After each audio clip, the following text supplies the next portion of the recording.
Hello and welcome to St Clement's in Chorlton. I'm Captain Phil and I'm your guide for today. Often when we invite the classes from schools to come and see the building, it's a real physical tour, but this time we're doing it virtually. As you come to this end of the building, the east end, I wonder what it is you can see the building might be made of. And particularly what looks like a very dark piece of a window, known as the east window. There's lots in there. If you ever get the chance to walk past and have a look, you'll get to see some things, but not the whole picture. We'll show you that later from the inside.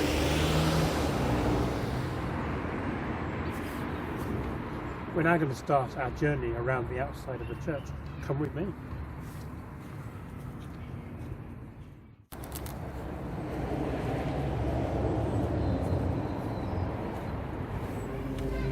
Around a lot of the church, there's lots of these like falling clover holes in the wall. Not brilliant light at the moment, but have a peek through when you come on your own visit and see if you can see what's inside.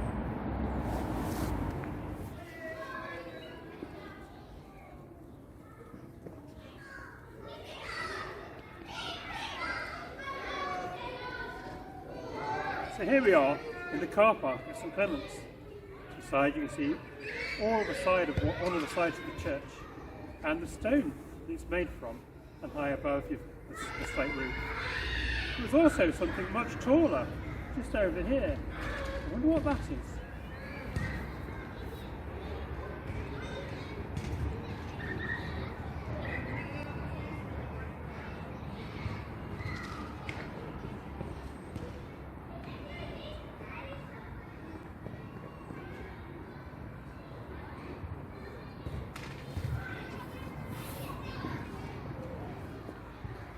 Do you know what this part of the building might be called?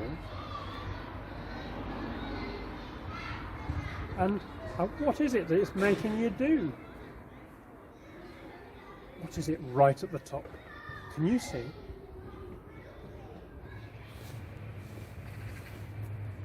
Another question about this part of the building. What's inside, higher up? Listen out for this.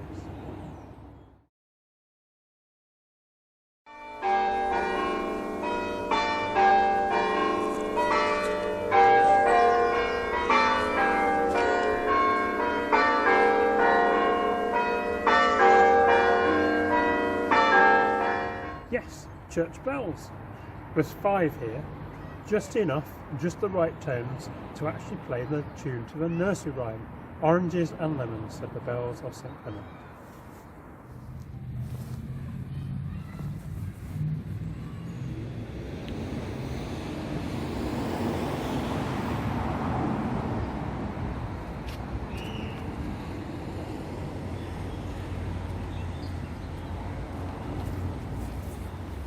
Here we are, walking around the west end of the church to the porch. I wonder if you've thought about how long has St Clement's been here in Chorlton? Well, there's a bit of a secret. The porch we see here, yeah, it's part of this building, but actually it's older than this building, or the bulk of it. I wonder if you've got a question about that. I wonder too if you have a porch at home and what sort of things you keep in it. It's probably very different to what we keep in the porch here at St Clement.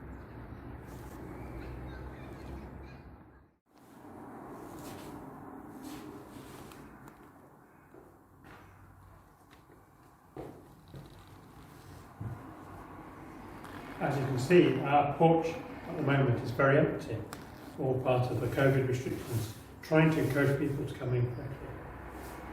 But what name would you give to this room? We have a stairwell with stairs going upstairs. At my home, I'll get called the hallway. But we've got another room we call the hall, so I call this the lobby. Let's move on to the hall now.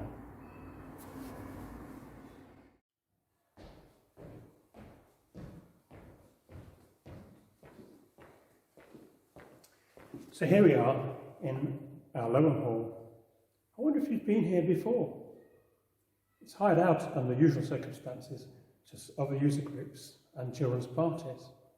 And we have another hall upstairs we know as the upper hall, which has an amazing window we might get a picture of too. Have you been in here? I wonder what you've been in here for.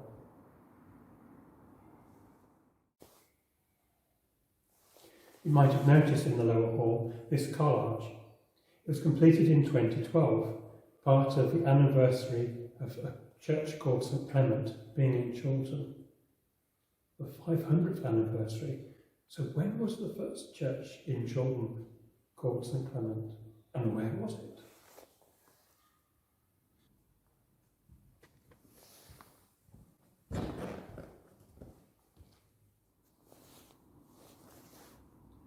And this is the worship area, which we can also extend into the lower hall should we have a large congregation. In a moment we'll start looking at some of the features around the building, like the colourful east window further back and some other things. Some will have unusual names, but they might look very familiar to things you have in your house. As we come into the worship area, you'll probably notice the window, that colourful window that we see this side, which we showed you from the outside, which looked very dark and black. And that's the magic of stained glass window. Let's take a more closer look at some of its features.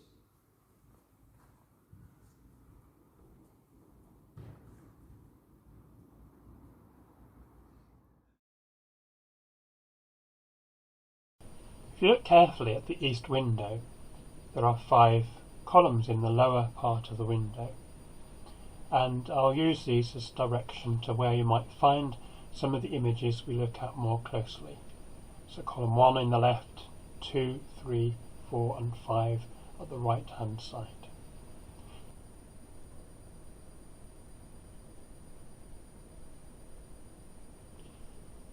Many of the images that I will show you are going to be able to be used for more than one story.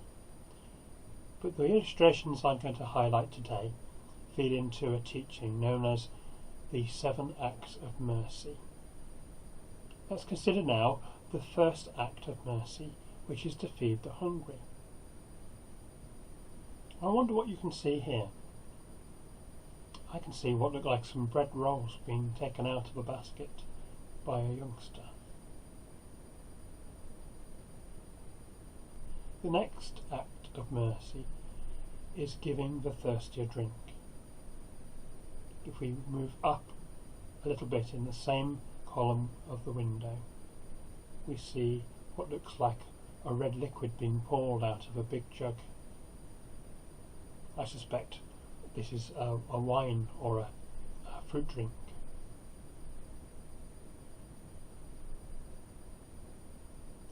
And if we look further higher still in column 1, we see another image which fulfills what could be worded as the third of the acts of mercy, to clothe the naked.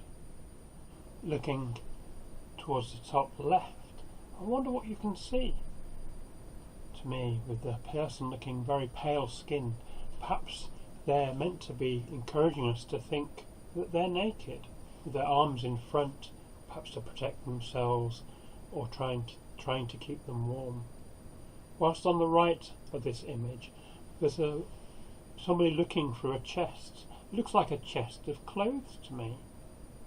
Presumably, they're looking for the right clothes to give some clothes to the naked person. In column 5, the one most to the right, if we start at the lower part, there is somebody in that image who is very different from everybody else. Yeah, somebody of a different colour.